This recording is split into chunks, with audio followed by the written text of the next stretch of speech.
नमस्कार दोस्तों, जय महाराष्ट्र। जागो इंडिया जागो में फिर से आपका एक बार हार्दिक स्वागत है। तो दोस्तों, आज हम बात करते हैं हमारे जो जागो इंडिया जागो परिवार का ग्रुप है, उस पे एक दो लोगों ने, जो हमारे सदस्य हैं, उन्होंने कहा है कि हमने जो अपील फाइल की थी, सेकेंड अपील, उसमें आरटीआई कमिश्नर ने भी हमें रिजेक्ट कर दिया कि भाई हम दूसरे की डॉक्यूमेंट आपको नहीं दे सकते। अब देखिए, प्रॉब्लम वो नहीं है कि उन्होंने क्या ऑर्डर दिया है, प्रॉब्लम ये है कि आपने मांगा क्या है। ये दोनों चीज़ आप समझिए। आपने आरटीआई में क्या मांगा था, ये आप मुझे बताइए, ग्रुप पे डालिए कि भाई आपने क्या आरटीआई डाला था। वो आरटीआई के अंदर आपको क्या साइटेशंस लगाने थे, मतलब उदाहरण लगाने थे, क्या ऐसी चीज़ें थी। क्योंकि देखिए, मैं बार बार आपको एक चीज़ समझाता हूँ, आरटीआई एक्ट एक कानून है, जुडिशियल है। ये जो प्रक्रियाएं होती है जुडिशियल होती है, को जुडिशियल नहीं है। ये को जुडिशियल नहीं है, जुडिशियल प्रक्रियाएं हैं, जिसके अंदर आपको मात्र आरटीआई का एप्लीकेशन और अपील करने से आप आरटीआई एक्टिविस्ट नहीं बनेंगे। सर, जैसे अनीस खान जी ने अपना एक उदाहरण दिया कि मैंने सब डॉक्यूमेंट निकाले, जिसको चाहिए आपको देख लीजिए। हकीकत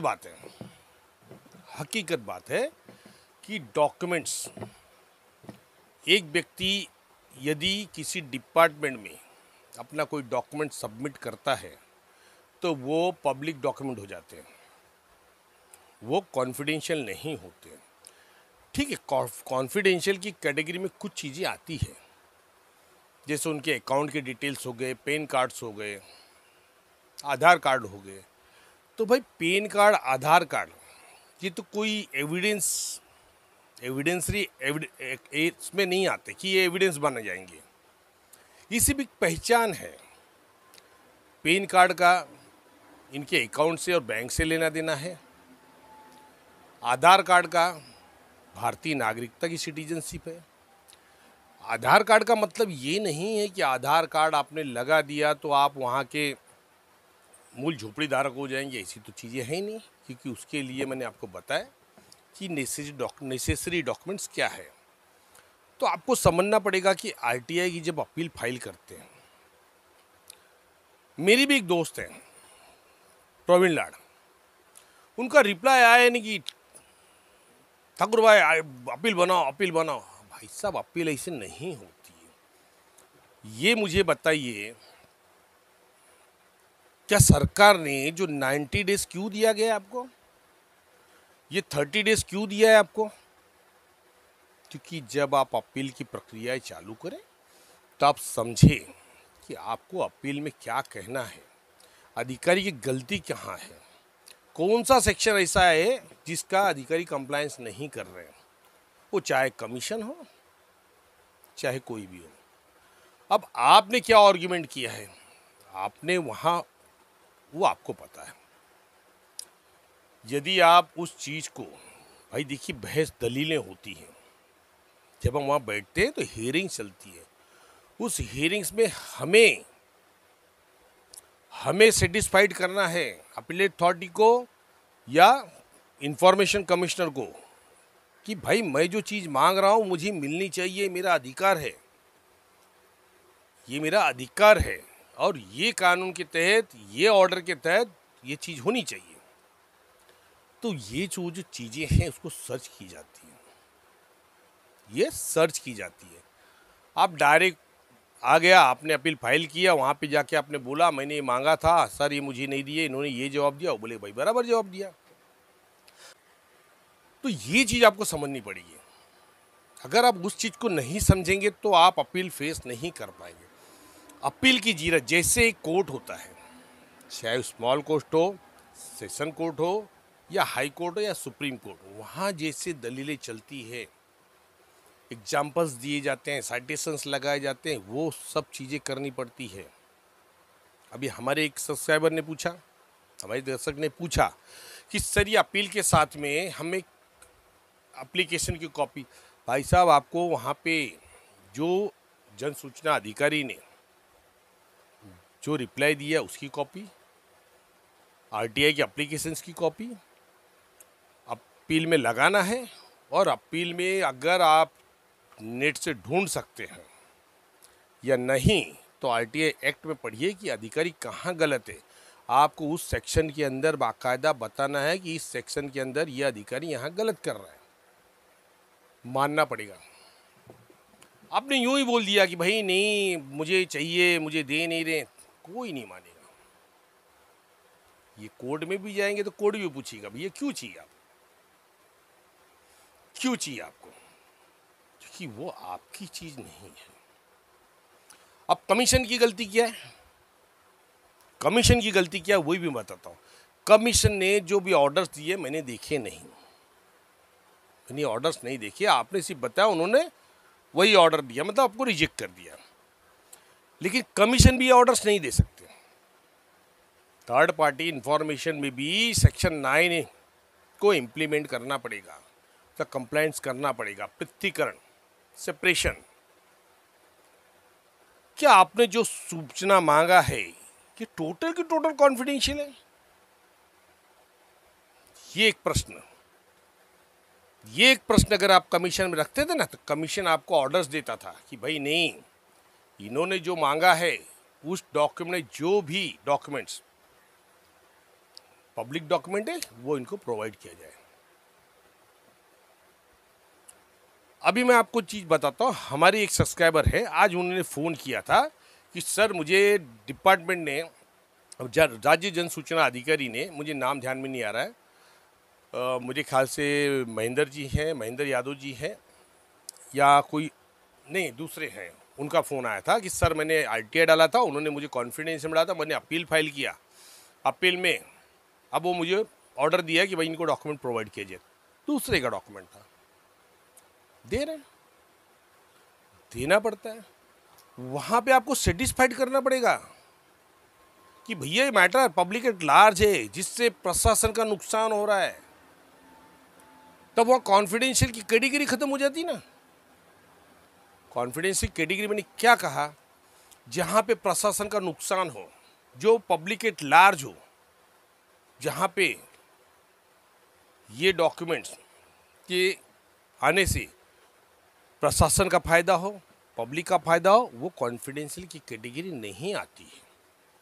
तो आपको कमीशन को बताना पड़ेगा ना, आपको कमीशन को ये बताना चाहिए था कि मैं पात्र सदस्य हूँ, मैं एक सोसाइटी का मेंबर हूँ, ये मेरी सोसाइटी रजिस्टर्ड सोसाइटी है और मुझे 100% पता है कि भाई ये बंदे का तो घर था ही नहीं वहाँ पे, तो इनकी पात्रता कैसी हुई। तो इनकी पात्रता अगर सरकार के अधिकारी कर रहे हैं मतलब ये करप्शन है, जिसके अंदर सरकार का नुकसान है। अगर ये व्यक्ति वहाँ पे नहीं रहता है और उसकी पात्रता कर दिया गया है तो वो अगर घर उनको मिल रहा है तो किसी एक व्यक्ति का अधिकार छीना जा रहा है जो प्रकल्पग्रस्त परियोजना के अंदर बाधित है,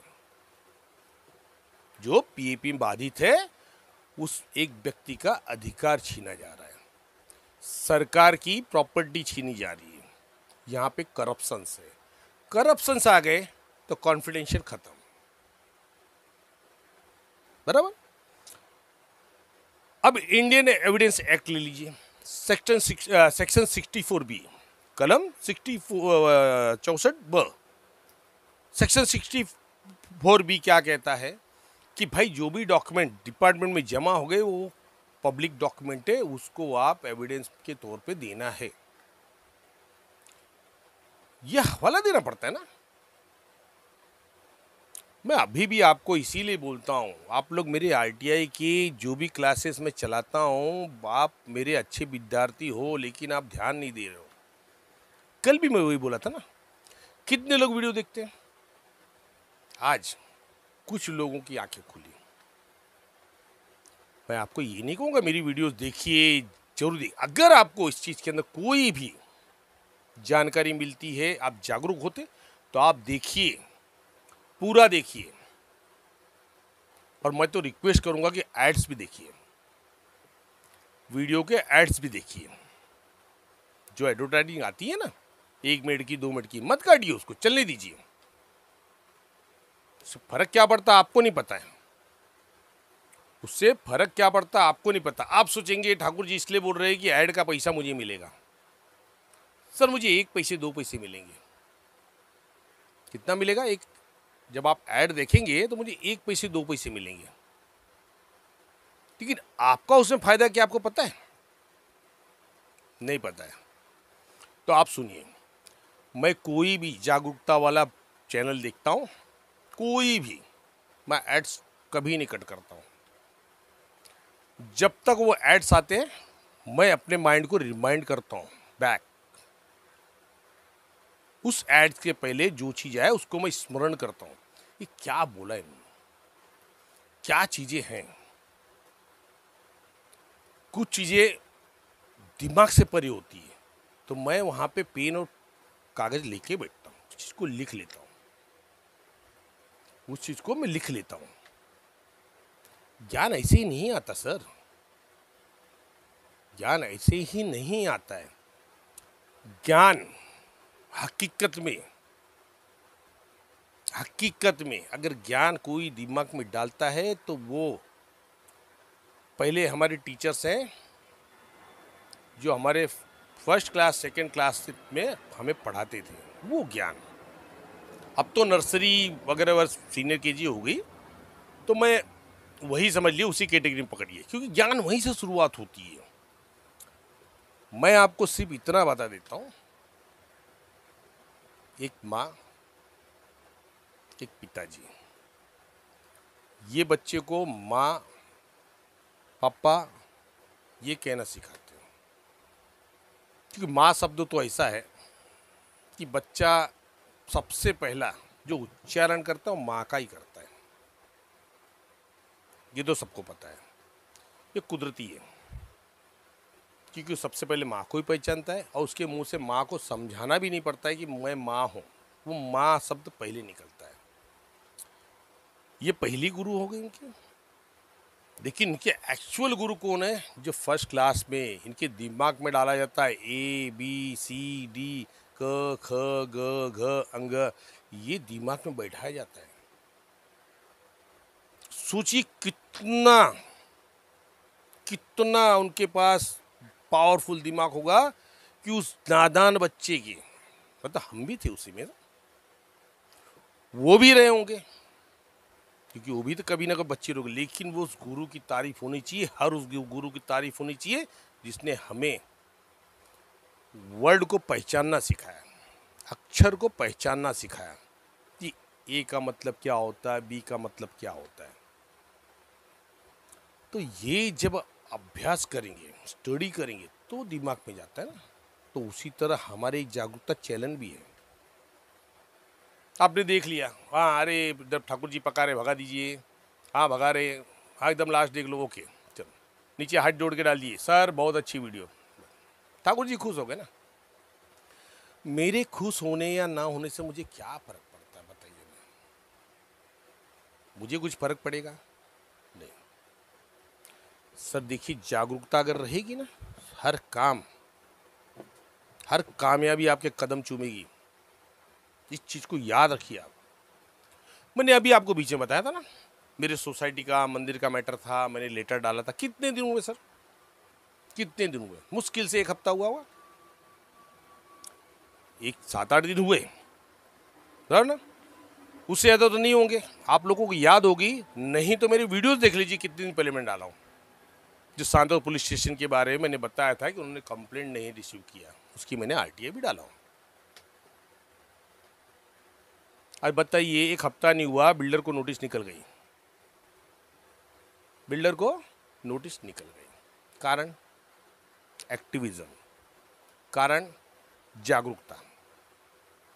CO साहब ने क्लियर कट कह दिया भाई अधिकारियों को कि बड़ा मैटर है, इस मैटर में कोई भी इंटरफेयर नहीं करना है। बिल्डर को पहले उनका सेल्फ एक्सप्लेनेशन मांगी कि उनका क्या कहना है। के बाद मैंने अधिकारी को कहा, सर यहाँ पे ना CO SRA डिसाइड करेंगे, ना आप करेंगे, ना डेवलपर करेगा, और ना ही मैं करूँगा, ये भी बात मैंने कहा, ना ही मैं करूँगा। सोसाइटी डिसाइड करेगी कि मंदिर कहाँ बनेगा। ये आपका काम नहीं, ये सोसाइटी का काम है। मेरा काम मात्र है सोसाइटी के लड़ना, सोसाइटी के हितों के लिए लड़ना। सोसाइटी डिसाइड करेगी क्या करना है, क्योंकि सोसाइटी जब डिसाइड करेगी तो वहाँ पे ईजीएम लेना पड़ेगा। तो ईजीएम में मेरा भी अधिकार है, मुझे भी बोलना है कि क्या होना करना चाहिए, क्या नहीं करना चाहिए। तो इस चीज़ को आप समझिए। क्यों अधिकारी ने 1 हफ्ते में ले लिया एक्शन, क्यों ले लिया? कारण ये है कि अधिकारी को पता है कि भाई इस बंदे के ऊपर मैं कार्रवाई नहीं करूंगा तो इनके लेटर पे लेटर कहाँ कहाँ पहुंचाएंगे, क्योंकि मुझे मालूम है कि इस मैटर में कैसे काम करना है। वही चीज़ मैं आपको बता रहा हूँ, लेकिन आप लोग उस चीज़ को देख ही नहीं रहे। आप अगर वीडियो को देखिए, जहाँ पे एडवर्टाइज है ना, एडवर्टाइज चलने दीजिए, कोई फर्क नहीं पड़ता है, लेकिन आप अपने माइंड को पीछे ले जाइए कि मैंने पीछे क्या कहा। और जब तक एडवर्टाइज खत्म होगी वो बातें आपके दिमाग में आएगी। और आपने एडवर्टाइज स्किप कर दिया, फिर कंटिन्यू हो गया, अब आपको पता ही नहीं कि पीछे मैंने क्या बोला है और आगे क्या चल रहा है। इसके लिए आपकी मर्जी। आप अगर नहीं चाहते मुझे 1 पैसे मिले, ठीक, मत करिए, मुझे कोई फर्क नहीं पड़ता है, मुझे कोई फर्क नहीं पड़ता। उस एडवर्टाइज से मुझे लाखों रुपए नहीं मिलते सर, 1 पैसा 2 पैसा मिलता है, और वो 1-2 पैसे से मैं बंगला नहीं बनाऊंगा। मुझे सिर्फ इस बात की खुशी होती है, मुझे इस बात की खुशी होती है कि मेरे व्यूवर्स मेरी पूरी वीडियोस देख रहे हैं, एडवर्टाइज भी देख रहे हैं, खुशी होती है। क्योंकि वो जब चीज़ आती है ना, आप ये मत समझिए कि आप वीडियो स्किप कर रहे तो मुझे पता नहीं चल रहा है, मुझे पता चलता है। कितने लोगों ने वीडियो स्किप करके देखा है, कितने लोगों ने आधा वीडियो देखा है, सब पता चलता है। कि कोई यूट्यूबर आपका होगा ना आपके साथ में, या कोई पहचान हो, उससे पूछिए, वो बताएगा एकदम सही बात है। हमको पता चल जाता हमको कि आज इतने व्यूज़ आए हैं, उस व्यूज़ में कितने लोगों ने कितने वीडियोस देखा है, एडवर्टाइज देखा है या नहीं देखा है, सब मालूम पड़ता है। मैंने तो कभी नहीं बोला, लेकिन मैं आपको समझा रहा हूँ उसका कारण क्या है। क्योंकि जब तक वो 1-2 मिनट, कितना बड़ा वीडियो एडवर्टाइज होता है, 5 मिनट का तो नहीं रहता है, 1 मिनट का रहता है, 1.5 मिनट का, कभी कभी तो 30 सेकंड का रहता है। लेकिन उस बिटवीन में जब वो एडवर्टाइज चलती रहेगी तो आपके माइंड को आप कॉन्सेंट्रेट कीजिए और पीछे ले जाइए। एडवर्टाइज चलने दीजिए, लेकिन आपका माइंड पीछे चला जाएगा। आप जब उसको स्मरण करेंगे कि मैंने क्या बताया, तो आपके दिमाग में फिट हो जाएगा, फिर आप भूलेंगे नहीं, ध्यान रखिए। फिर जैसे एडवर्टाइज खत्म हुई, आप आगे का देखिए, फिर आगे की चीज़ें आपके दिमाग में उतारिए। फिर जब एडवर्टाइज आएगी, फिर वापस बैक में जाइए। कहाँ से? सेकंड गैप से, कि यहाँ से क्या हुआ। पहली बात है आपके दिमाग में बैठ गई। अब वो वीडियो आपने देख लिया, उसके बाद आप खुद सोचिए, मोबाइल बंद और खाली 2 मिनट खाली एकांत कर लीजिए और स्मरण कीजिए आपने क्या सीखा। देखिए आपको पूरी वीडियोस आपके दिमाग में बैठी रहेगी। लेकिन आप ये भगा भगा के देखिए, कुछ नहीं होने वाला है। स्किप करके देखिए, कुछ नहीं होगा। आप समझिए, ये आरटीआई है ना, इम्पोर्टेंट। मैंने आपको बताया ना, अनीस भाई जो है ना, बहुत बड़े आरटीआई एक्टिविस्ट है। ये मेरी बदनसीबी है कि हमारे साथ वाले हो। इनसे मेरी जब बातें हुई तो मुझे पता चला ये भी हमारे साथ वाले, लेकिन हमारी कभी मुलाकात नहीं हो पाई। ये मेरी बदनसीबी है, समझ रहे कि नहीं। आज उन्होंने आरटीआई में क्या क्या काम किया, कैसे किया है ना, उन्होंने बताया मुझे। मैं तो जल्दी किसी अधिकारी को पेनल्टी भी नहीं लगाता, छोड़ देता हूँ, जाने दीजिए भाई, पब्लिक का काम कीजिए, समझा देता हूँ। फिर अनीस भाई ने तो कितने अधिकारियों को पेनल्टी लगाई, जरा उनसे पूछिए, मालूम पड़ेगा। किस मैटर पे नहीं लड़े हो, क्या रेलवे का मैटर पे नहीं लड़े, बीएमसी का लड़े, अभी बताया ना आपका, अभी उन्होंने खुद ही बताया ना, अधिकारियों से मैं एफआईआर दिलवाऊंगा। करेंगे वो, कि उनको मालूम है नहीं लेंगे तो आरटीआई में कैसे करना है, कि आरटीआई के अंदर ही आरटीआई का जवाब है, आरटीआई के अंदर ही आरटीआई की कंप्लेंट है। हमें कंप्लेंट डालने की जरूरत ही नहीं पड़ती, हम खाली आरटीआई आरटीआई करके ख़त्म कर देते मैटर को। तो दोस्तों इस चीज़ को समझाया हूँ मैंने। आरटीआई में ये नहीं कि वो लेटर आके, पहले आप समझिए, पूछिए। अभी महेंद्र जी हैं, महेंद्र जी यादव जी हैं, वो आरटीआई डाले, जवाब आता है, मुझे कॉपी भेजते हैं, सर ये जवाब दिया है, मुझे क्या करना चाहिए। मैं उनको लिख के भेजता हूँ, भाई ये चीज़ करके आप डालिए, कोई टेंशन नहीं, मैं गाइडेंस करूँगा।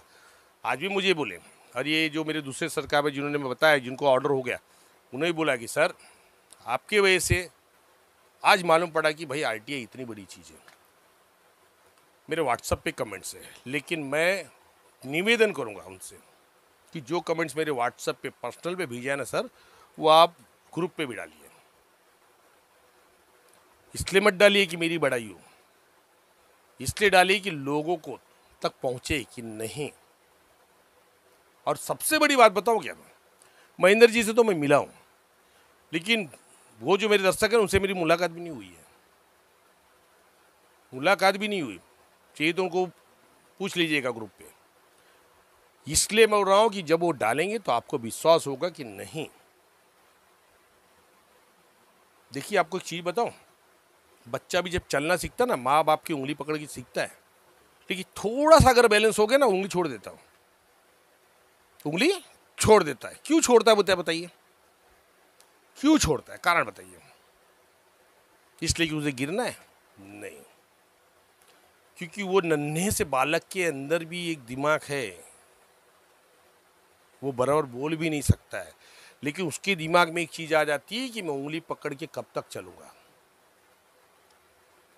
मुझे भी इंडिपेंडेंट बनना है। क्या बनना है? इंडिपेंडेंट, अपने पैर पे खड़ा होना है, स्वतंत्र होके चलूँगा मैं। वो गिरता है, खड़ा होता है, गिरता है, खड़ा होता है, अंत में क्या होता है? 2 दिन बाद चलना चालू होता है। तो आपके लिए भी वही चीज़ है। हम समझा रहे हैं, हम समझा रहे हैं, मतलब आप हमारी उंगली पकड़ के चल रहे हैं, लेकिन आपको भी कोशिश करनी चाहिए। आप यदि कोशिश करेंगे, आप कोशिश करेंगे ना, तो आप हमसे भी आगे निकलेंगे। ज्ञान एक ऐसा समुंदर है ना, जिसको कितना भी खाली करो कम नहीं होता, और कितना भी भर दो पूर्ण नहीं होता है समझ। जैसे कि दिमाग के अंदर मैं कितनी भी किताबें भर लूँ, उसके बावजूद भी हैं बहुत सारी किताबें जो बाकी है। एक आदमी कितना भंडार भरेगा मुझे बताइए, नहीं भर पाएगा। ज्ञान है वो। हर आदमी स्वामी विवेकानंद नहीं हो सकता है, वो लीजेंड थे, उनकी बातें नहीं डाली थी। वो जहाँ खड़ा हो जाते थे ना, वहीं भीड़ लग जाती थी, सिर्फ स्वामी जी को सुनने के लिए। तो हम भी कोशिश करेंगे, उन तक तो नहीं पहुंच सकते, लेकिन शायद उन्होंने जैसे अध्ययन किया, शायद हम भी चले। माँ सरस्वती हमें भी आशीर्वाद देगी, क्योंकि हम लोगों के न्याय की लड़ रहे हैं, हम लोगों की जागरूकता के लड़ रहे हैं। हम यहाँ कोई भी व्यापार करने के लिए ये चैनल नहीं बना है। मैं खुला बोलता हूँ, व्यापार करने के लिए चैनल नहीं बनाया मैंने। मुझे किसी से कोई अपेक्षा नहीं है। मैं चाहता हूँ मेरे महाराष्ट्र के लोग, जो मेरी झोपड़पट्टी की भाई बहन हैं, वो परेशान हैं, उनके अंदर जागरूकता है, वो अपनी लड़ाई लड़े, वो नाजायज पैसे यहाँ वहाँ नहीं फेंके। मैं किसी की लड़ाई नहीं लड़ता हूँ, मैं उस व्यक्ति को इतना मजबूत करता हूँ कि वो खुद लड़ाई लड़ लेता है। तो क्या गलत कर रहा हूँ मैं आपको बोलूँ कि भैया आइए आइए, आप चलिए मैं आपका मैटर देख देता हूँ, मैं आपके लिए लड़ता हूँ, मैं आप मुझे इतने पैसे दे दो। तो मेरे में और वकील में क्या फ़र्क है? उनका तो पैसा है, मेरा तो पैसा भी नहीं है, तो मैं गलत करूँगा। मैं दूसरों को सिखाता हूँ लड़ना कैसे। मैं तो लड़ चुका हूं ना, कब तक लड़ूंगा? 2000 से लड़ रहा हूं मैं। उसके पहले मेरी सोशल फील्ड थी, पॉलिटिकल फील्ड थी, उसमें लड़ा। अब पूरी लाइफ लड़ाई। लगता है सही बात है, लेकिन लड़ूंगा तब तक जब तक कि न्याय की घंटी बंद नहीं जाती। अब आप सोचेंगे भाई न्याय की घंटी बांधेगा कौन? आप बांधेंगे, आप बांधेंगे। जब मैं और मेरा महाराष्ट्र जागरूक हो जाएगा ना, हर व्यक्ति जागरूक हो जाएगा ना, तो वही न्याय की घंटी है। करप्शन भी रुकेगा, ट्रांसपेरेंसी भी आएगी, अकाउंटेबिलिटी भी आएगी, लोगों को न्याय भी मिलेगा। कोई आपके खिलाफ नहीं जाएगा, क्योंकि आप जागरूक हैं। ये समझिए, आप जब भी आरटीआई हो, कंप्लेंट्स हो, 10 बार सोचिए। अभी महेंद्र जी की बात बताता हूँ मैं। महेंद्र जी ने मुझे एक लेटर भेजा था, मैंने उनसे मंगाया था। महेंद्र जी, उनके यहाँ भी मंदिर का सेम प्रॉब्लम था, कुछ डिवोशनल स्पेसेस का सेम प्रॉब्लम था जो बिल्डिंग के अंदर बनाई जाए। तो उन्होंने भेजा, तो उनके वकील ने कुछ 156B के अंदर में, 154B के अंदर Maharashtra cooperative housing society act का साइटेशन दिया था कि एक्ट के अंदर में प्रोविजन ही नहीं है। लेकिन मैंने सबसे पहले ये नहीं किया कि उनके वकील ने जो बनाया था मैंने उसकी कॉपी करके डाल दिया। नहीं डाला, मैंने नहीं डाला। मैंने पहले सेक्शन 154B रीड किया। मुझे 154B में तो वो दिखा ही नहीं। मुझे महेंद्र जी ने बोला सर ऐसे ही बना के डाल दीजिए, काम हो जाएगा। मतलब महेंद्र जी वो काम मैं नहीं करता हूँ। कल अगर उस कंप्लेंट में मुझे अधिकारी ने एविडेंस मांग लिया कि भैया मुझे बताइए महाराष्ट्र कोऑपरेटिव हाउसिंग सोसाइटी 1960 के 154B में कहाँ लिखा है अमेंडेंट 2019, कहाँ लिखा है मुझे बताइए, मैं क्या जवाब दूंगा? मुझे वो लिखने की जरूरत है। मैंने वो लिखा जो सच्चाई थी, मैंने वो लिखा जो मेरे दिल का दर्द था।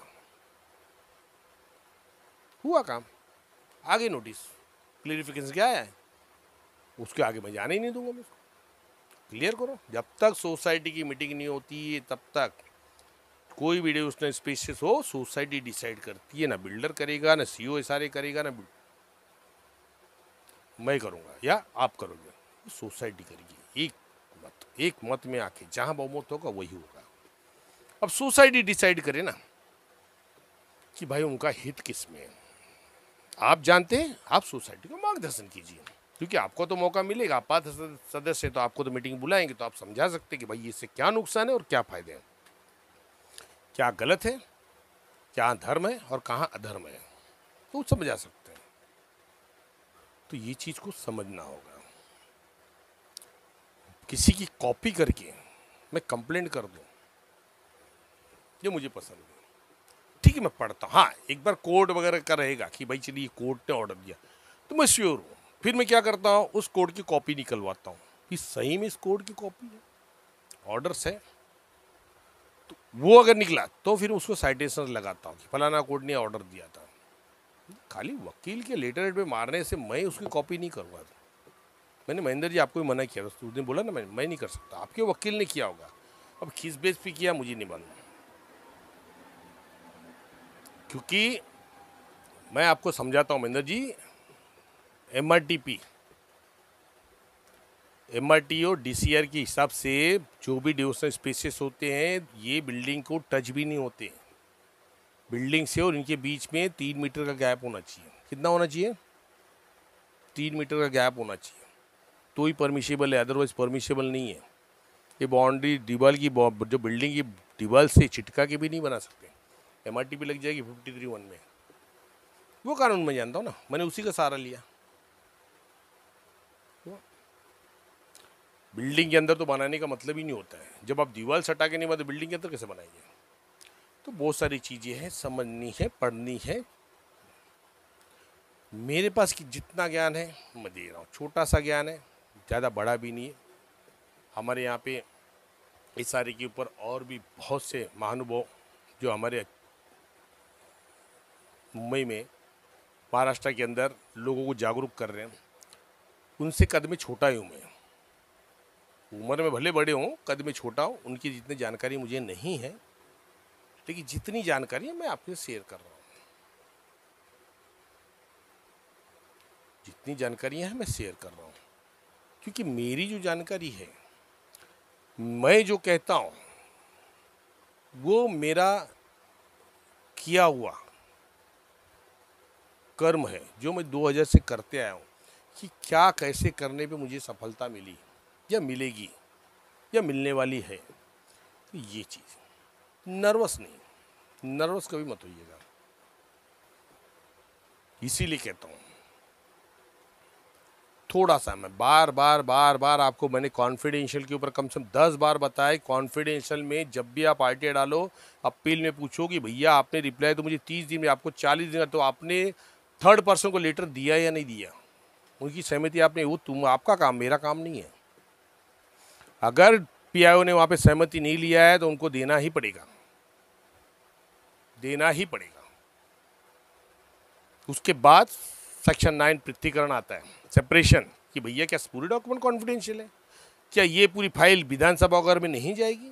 अगर वहाँ जा सकती है तो कॉन्फिडेंशियल है ही नहीं। तीसरी चीज़ है कि भैया Indian evidence act section 64B के आधार पे जो भी व्यक्ति अगर डिपार्टमेंट कोई भी डॉक्यूमेंट जमा करता है, वो सरकारी डॉक्यूमेंट हो, पब्लिक डॉक्यूमेंट है, गवर्नमेंट अथॉरिटी के पास आया मतलब पब्लिक डॉक्यूमेंट है, वो थर्ड पार्टी इंफॉर्मेशन नहीं हो सकता है। जब वो इंडियन एविडेंस, भारतीय साक्ष्य अधिनियम के अधीन उसको दिया जा सकता है, तो आरटीआई में भी दिया जा सकता है। ये तो सुप्रीम कोर्ट का भी ऑर्डर भी रिसेंट में निकला है। तो ये बहुत सारी चीज़ें हैं जो समझनी है। अब इसका मतलब ये नहीं है कि आपको उन्होंने रिजेक्ट कर दिया, आप आरटीआई को घुमा के डाल दीजिए, आप आरटीआई की कॉपी भेजिए। आपने एक्चुअली में क्या मांगा था मुझे देखना है, क्योंकि बहुत, मैंने पहले बताया ना, आरटीआई में लोग आरटीआई एप्लीकेशन डालते हैं, लेकिन आरटीआई एप्लीकेशन ऐसी डालते हैं ना, तकलीफ नहीं हो, मतलब वो समझ ही नहीं पाते, फिर वो अपने मन से ऑर्डर्स देते हैं। आपने क्या मांगा है, कैसे मांगा, वो देखना है। अब मैं आपको बताता हूँ, सुनिए। मैंने अभी आपको बताया था कि वहाँ पे मुझे रिप्लाई आया है कि भाई इलेक्शन कमीशन में मुंबई सबर्बन के, तो मैं वहाँ पे महारुद्र झोरे साहब हैं, वारे साहब, महारुद्र वारे साहब हैं, मैं उनसे मिलने गया, वो मिले नहीं। मैंने वहाँ से पूछा असिस्टेंट पीआईओ कौन है, एक मैडम बैठी थी, बोले मैं हूँ। बोला मैडम ऐसा ऐसा लेटर्स आए, तो इसमें क्या नहीं समझ रहा मुझे बताइए, नहीं तो फिर आप, मैं बोलता हूँ मराठी में लिख के लीजिए, अगर इंग्लिश नहीं समझती साहब को तो मराठी में लिख के लीजिए। तो बोले साहब कहाँ है? बोले साहब हाई कोर्ट गए, आज नहीं है। बोले ठीक है, मुझे नंबर दीजिए, मैं बात करूँगा। दूसरे दिन मैंने एसआरए में जाना था, निकलने वाले फ़ोन किया, मैंने बोला वारिस साहब? बोले हाँ। बोले सर आप ऑफिस में हैं तो मैं आपको आके मिलता हूँ। बोलते किस विषय में मिलना है? अरे बोले सर आपने तो लेटर दिया है मुझे, मैं प्रदीप सिंह ठाकुर आईटी एक्टिविस्ट बोल रहा हूँ, आपने मुझे लेटर दिया है कि आपने जो इन्फॉर्मेशन मांगा है मुझे समझ नहीं रहा है, तो मुझे बताइए क्या है। आप ये समय से कभी भी आइए छुट्टी दिन छोड़ के। तो मैं कल गया था, आप भी लेने, तो इसलिए मैंने आपका नंबर लिया हूँ, तो आप मुझे बताइए। नहीं नहीं नहीं नहीं, आप जो मांग रहे हो मैं दे नहीं सकता हूँ, मेरे पास है ही नहीं, आपको चाहिए तो आप आइए, वहाँ पे जो किताबें पड़ी हो देख लीजिए, ये देख लीजिए। मैंने सर मैं तो उसमें ईयर मांग रहा हूँ, मैं तो उसमें ईयर मांग रहा हूँ कि भाई ये जो झोपड़ा कमा आपने डाला है तो कौन से ईयर में डाला है, तो मैं कौन से बुक में देखूँ कि ईयर वहाँ लिखा है? तो आप मुझे बताइए ना, ये डिपार्टमेंट काम है, मेरा काम नहीं हो ईयर, मैं वहाँ पे टाइम मशीन में बैठ के पीछे जाऊँ, तो ये काम आपका सर। बोले नहीं मैं नहीं दे सकता हूँ। ना सर नहीं दे सकते तो लिख के दीजिए ना, आपने लिखा है, जो रिप्लाई भेजा उसमें लिखा है कि माहिती काय मागितली माहिती बोध होत नाही, मतलब समझ नहीं रहा है, तो ठीक है मैं समझा रहा हूँ, तो आप मुझे लिख के दीजिए ना, इन्फॉर्मेशन अवेलेबल है नहीं है, क्या आपका कहना है, लिख के दिए। सर अपील में आ जाएंगे ना, अपील में बात करेंगे। उस अधिकारी ने तुरंत कहा अरे नहीं नहीं सर आप सोमवार के बाद आइए, सोमवार के बाद आइए, मैं बड़े साहब से हम लोग बैठ के बात करते हैं। ठीक है आता हूँ। बात करने का मीनिंग नहीं है, मुझे तो अपील में जाना है। जब तक उनका मुझे रिप्लाई नहीं मिलता है तो मुझे जाना है, और अगर 30 दिन के अंदर नहीं तो वही जो लेटर्स आए उसी को लगा के जाऊंगा। भैया ये लेटर देने के बाद भी मुझे इन्फॉर्मेशन नहीं दी गई, मैं बार बार ऑफिस के चक्कर काटा हूँ। तो ये चीज़ है, आपका नॉलेज ही आपको आगे बढ़ाएगा, जागरूकता। इसीलिए कहता हूँ जागरूकता ही जीवन है। तो दोस्तों वीडियोस लंबी हो रही है और आपको समझना है कि आपको क्या करना है। वीडियोस पूरी देखिए, अच्छी तरह से देखिए, जो भी नॉलेज शायद अच्छा लगता होगा आपको तो लीजिए, तो कोई बात नहीं। समझ लीजिए कि भाई ये बंदा फालतू में वीडियो बना के भेज रहे हैं। तो धन्यवाद दोस्तों, बने रहिए जागो इंडिया जागो के साथ में। मिलते हैं नेक्स्ट वीडियो में किसी और विषय पे। धन्यवाद। जय हिंद, जय महाराष्ट्र।